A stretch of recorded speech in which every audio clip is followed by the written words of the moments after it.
Let's talk about a few Love After Lockup related things. First, starting off with Jakeema. She still has her foot on Addy's neck after Addy called her out after Jakeema pointed out the fact that Addy had her engagement ring on the wrong finger when she announced her engagement. Well, after that, Jakeema called her out the next day after that, and she's still calling her out. She went on her Instagram post and she said, she blocked me to talk shit, tell her to unblock me. And I guess Addy said, I don't care about the broke ass bitch. I could buy and sell her with one night of work. I guess she's trying to flex her money, but the way she said it doesn't sound the best. And then she ended up going on and saying, at least I ain't lose bands over an inmate. And this $2 wearing wig ass hoe started with me. And Jakeema said she just saying anything. I never spent money on no inmate. I don't do that. Unblock me, you scary ass hoe. And why do your feet and your ankles always dirty? And then she said, y'all don't have to DM me what Addy's saying. And she said that she will not argue with any girl who shops at City Trends. And then Jakeema shared a screenshot of Deontay liking her stories. Not just liking her stories, he was straight up loving her stories with the heart emoji over 5 times. And she shared a message from him where he said, I be seeing you in your stories and stuff though. Turn up Twin Aries season for real, for real. And he had a little fire emoji. I wish she posted the date that he sent that message because I'm very curious when he sent that. But she said, I can make her young ass and her son my stepkids with a snap of a finger. You ran him to my DMs? For real? He might just need some chocolate in his life. Let me send him my best hitter and she don't miss. And then she shared a message from someone saying, why do her feet not fit in her sandals? Is she buying them too small or what? And then she said, zoom in on Miss Rich Feet. And then she said, wasn't you just homeless living in that dirty ass Red Inn ass hotel while pregnant?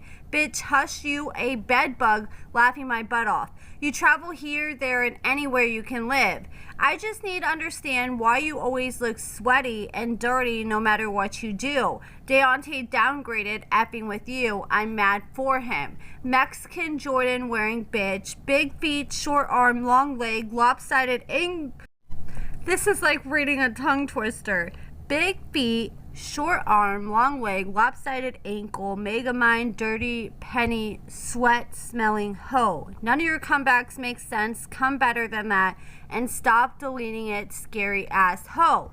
And I haven't seen Addy really posting about her in her stories. I think she's just continuing to talk about her in the comments, and she's refusing to apologize to Jakeema for bringing her kids into their fight. And Jakeema said she's willing to let off her neck if she just apologizes for bringing her kids into it. She said, tell that hoe that I got 3 bags full of clothes I can donate to her. I'd rather give it to her dirty ass instead of the Salvation Army. And then she said, before you come for me, make sure that you're not ugly on your birthday. Was it your birthday or a dance competition? You always wearing slides from the bottom of your feet. You always wearing slides. No, the bottom of your feet are hard as hell. And then she said, oh my God, y'all gotta stop sending me this shit.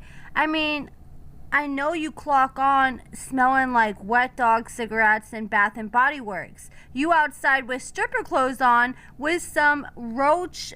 Okay, with some Roach Smasher 5000s.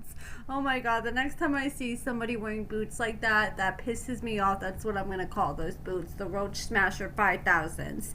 And she said, no clothes on today, and I'm still not dirty. I'm celebrating. And then Jakeema posted to her stories, and she said, all you do is talk shit behind that phone. Hoes, y'all invested in our lives goofy. And I wonder if she's still with Donnie, because Donnie should be getting out here like next summer. And then Jakeema said, looks like you do push-ups with your throat. Big, strong, penis-shaped head, ass, biatch, strong kidney beans, head, ass. Okay. She said, looking like a effing thigh muscle Lord Farquaad looking biatch. Then Jakeema said, one thing I got is me. I'm me. I don't pretend or fake it with anybody. I'll go off on anybody on and off this here internet. I respect everyone until I'm disrespected. I don't give a F about being liked by a soul, and I'm always understand on what I feel is right for me. I don't need a crowd or an army. You either F with me or you don't. Either way is fine with me. And like I said, she made another post, like I said, saying that she would be willing to stop and let up off Addy. She just apologized for bringing her kids into everything. I could not find that exact post, but I do remember seeing it.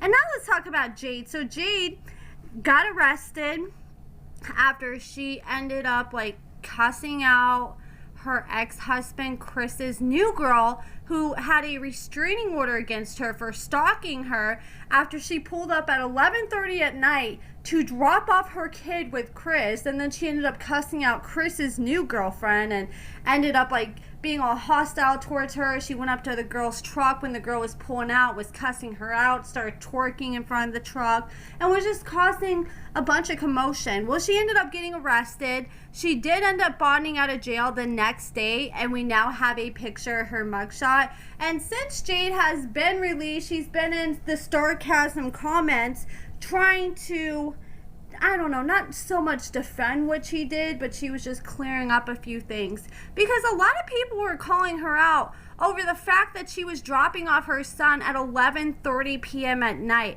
And you know what? Now that I think about that more, I'm starting to wonder.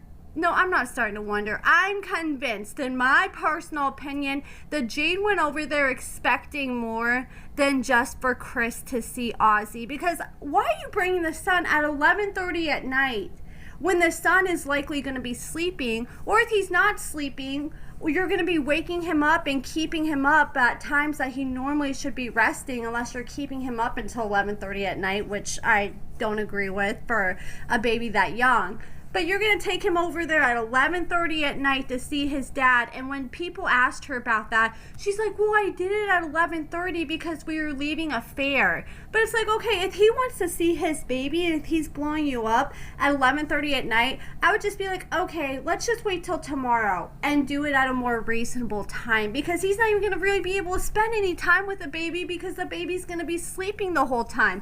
And what do people do at 11:30 at night when they show up to someone's doorstep? Usually they're trying to get it in or get something more out of the situation. That's what a lot of other people were thinking too, that she was wanting more out of everything than just to let Chris see the son. And that's why she got so mad when she found out Felicia was there, because if she was really mad that Felicia was there, she would have talked to Chris about it and not been so hostile towards Felicia. It was giving you wanted Felicia to leave and not be there so you could do a little something else with Chris. That's just what it was given, showing up at that time of the night and getting all mad like she did and arguing with Felicia while you got your baby literally crying in your hands. I mean, come on, there's a time and place for everything, and she's going to learn how to be able to co-parent and talk to Chris without traumatizing her kid in the process. And this was released from her court files, so she was trying to get the judge to seal her court files, probably because she did not want the public to have information about what went down, and probably so she could control the narrative about what happened. But she ended up applying for a public defender because she claims she does not have the money to hire a lawyer for herself. And in this paperwork, she reveals that she has $0 in income coming in each month. And she claims that she only has $1,000 in the bank, and she filled out that she is currently getting EBT. And there's nothing wrong with getting EBT. I mean, I don't have a problem with people getting a little help here and there, as long as someone uses it for like a step up and not as a permanent solution, in my opinion. That just showed me that she was way too dependent on Chris's money while she was with him, because she makes money off TikTok. So why aren't you going all in on TikTok right now as a way to try to make money? And the fact that she's on EBT, she can get on what's it called? I can't remember, like childcare assistance, where they will pay and cover your childcare so you can go back to work if you make under a certain amount. And the fact that she qualifies for EBT, she would automatically qualify for that, so she could easily go back to work and get her own bag now that she is no longer with Chris. I mean, she can't just use the excuse, oh, I'm a mother, so I can't make any money anymore. If that was her, I would definitely be getting on that. But just a reminder, man, if you're in a relationship, make sure you're getting your own money too, so you're not totally assed out in case the relationship falls apart. Like, Jade was just bragging about the fact that she had like $40,000 veneers months ago, and you would think that she was loaded. But no, now she has to apply for a public defender and all this because it seems like she really just focused on Chris and his money instead of focusing on getting her own bag while they're together. And now she's in this situation. I mean, luckily she has her dad that she's able to live with. People were also asking her if Chris had the baby whenever she went to jail, because people were like, oh my God, Chris finally got what he wanted and now he can be with Ozzy. And she better be careful, you know, because if the baby does get taken away, she does mess up and go to jail and like violate her restraining order, there's a chance that they could put the baby with the father. But she did clear up in the comments that the baby was not with Chris when she went to jail, so I'm assuming the baby was likely with her father, who she's been living with, or her sister, who she claims has stepped up as a father role for the baby. But that's pretty much it, guys. Let me know what you guys think about everything in the comments below, and thank you so much for watching.